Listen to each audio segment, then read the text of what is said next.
Regardez cette courbe, c'est l'audience moyenne de la télévision traditionnelle. Et elle chute. L'audience de la télévision linéaire vieillit, et comme tout organisme vivant qui vieillit sans se renouveler, elle finit par disparaître. Aujourd'hui, la moyenne d'âge du téléspectateur de France Télévisions ou de TF1 frôle souvent la soixantaine. Les jeunes, ils ne sont plus là. Ils sont sur TikTok, sur YouTube, sur Twitch. Mais il existe une anomalie, une seule.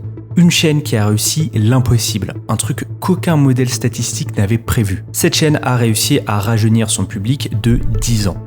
10 ans en refusant le moindre compromis sur son exigence. Pas de télé-réalité, pas de Clash, pas de Hanouna. Cette chaîne, c'est Arte. C'est bizarre, non ? Arte, dans l'imaginaire collectif, c'est la chaîne des profs d'allemand à la retraite. C'est l'institution la plus bobo, la plus intello, la plus élitiste du paysage audiovisuel. Et pourtant, c'est bien cette chaîne, gérée par une administration lourde de 2 États, qui a anticipé YouTube, le streaming et TikTok 10 ans avant tout le monde. Comment une structure publique, souvent qualifiée d'usine à gaz administrative, a-t-elle pu mettre à l'amende les géants du privé comme TF1 ou M6 sur le terrain du numérique ?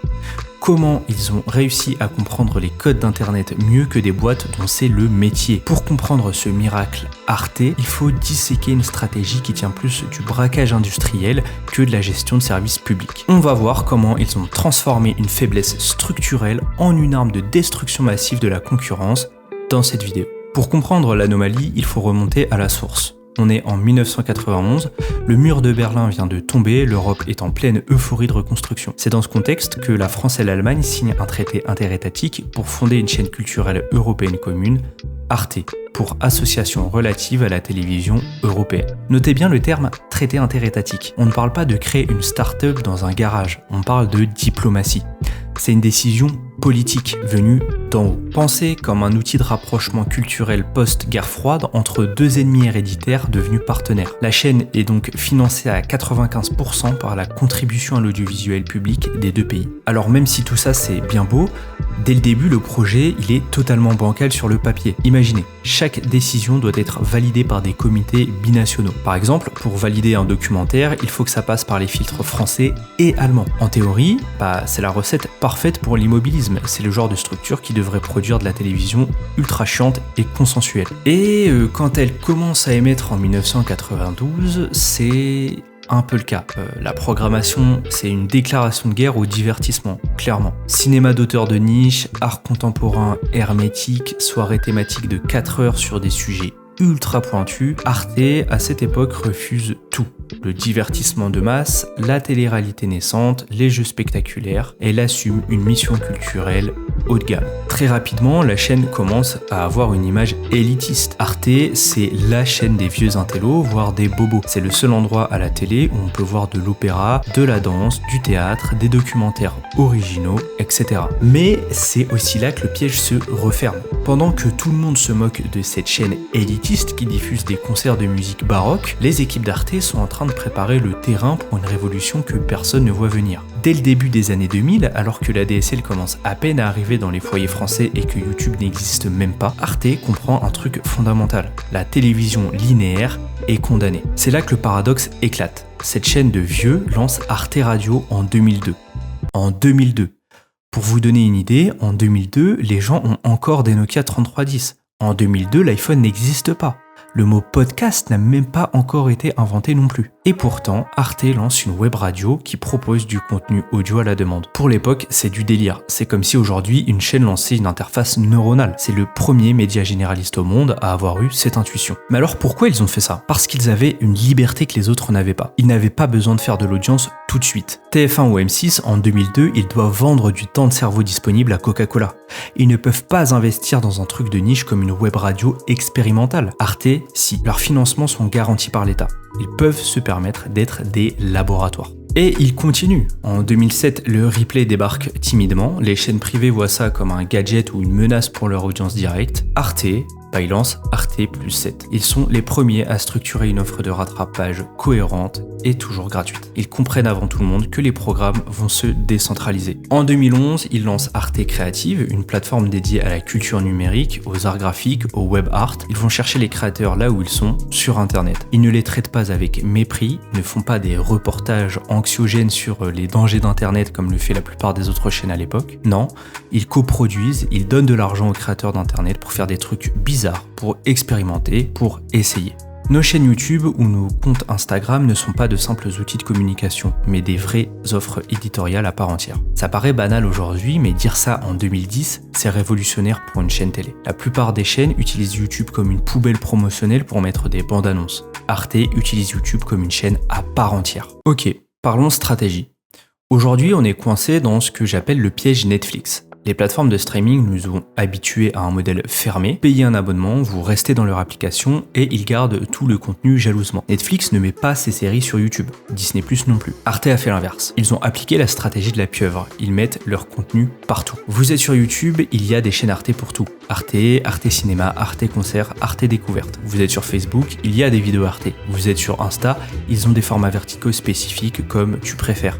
Vous êtes sur TikTok, ils ont la série Viens on danse. Vous êtes sur Twitch, ils font des lives interactifs. Vous avez un casque VR, ils ont une app Arte 360 VR depuis 2015. Au lieu de forcer les gens à venir sur leur site, même si ils ont un très bon site, ils vont chercher les gens là où ils sont. C'est une stratégie d'occupation du terrain et surtout, encore une fois, c'est gratuit. Et il faut simplement regarder le résultat avec les chiffres. En 2025, Arte cumule des milliards de vues. Arte.tv est devenue une plateforme de streaming qui rivalise avec les géants payants, mais avec une ligne éditoriale unique. Ils diffusent très souvent des séries cultes, des films d'auteurs, des documentaires, bref, ils proposent du contenu de qualité, toujours gratuitement. Le fait est que l'ouverture d'esprit générale de la chaîne, qui leur a valu leur image de chaîne bizarre à leur début, c'est au final ce qui leur donne leur longueur d'avance dans le digital. Depuis le début, les équipes d'Arte voient Internet et les prétendues sous-cultures liées à Internet comme une véritable culture. Une culture dont il faut parler et à laquelle il faut s'intéresser et surtout qu'il faut respecter comme n'importe quel autre type de culture. Et c'est assez ironique quand on sait qu'Arte est souvent pointé du doigt comme une chaîne élitiste, alors même que les autres chaînes ont toujours fait preuve d'un grand mépris envers la culture Internet. Tout ça n'a fait que profiter à Arte,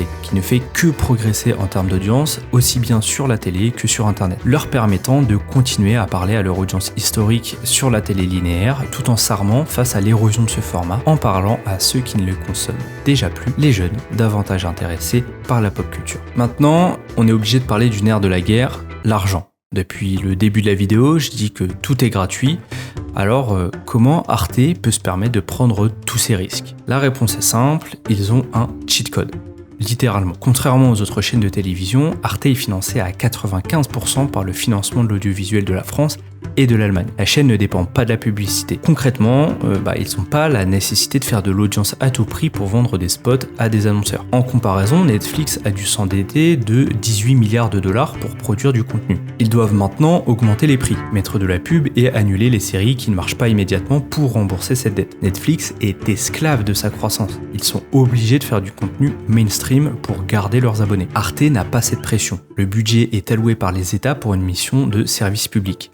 Rapprocher les peuples par la culture. Tant qu'ils remplissent cette mission, l'argent tombe. Mais attention, tout n'est pas rose non plus. Être une chaîne détenue par deux États, c'est marcher sur un fil diplomatique permanent et Arte a été accusé à plusieurs reprises de céder à des pressions politiques. On se souvient des polémiques violentes autour de documentaires jugés trop critiques ou au contraire trop complaisants sur des sujets extrêmement épineux comme l'antisémitisme ou la politique en Europe de l'Est. Quand un documentaire dérange Berlin ou Paris, la structure complexe du GEIE peut devenir un frein. La chaîne se défend toujours de son côté en invoquant sa rigueur éditoriale. Mais le soupçon d'une diplomatie de l'image ne disparaît jamais totalement. En plus, le nerf de la guerre reste l'argent public. Certes, le financement d'Arte ne dépend pas de la publicité, ce qui lui offre une liberté créative totale, quasi totale, mais la rend vulnérable aux décisions politiques. En période de restrictions budgétaires, cette exception culturelle à plusieurs milliards d'euros doit prouver sa rentabilité chaque jour, non pas en argent mais en influence. C'est ce qu'on appelle le soft power.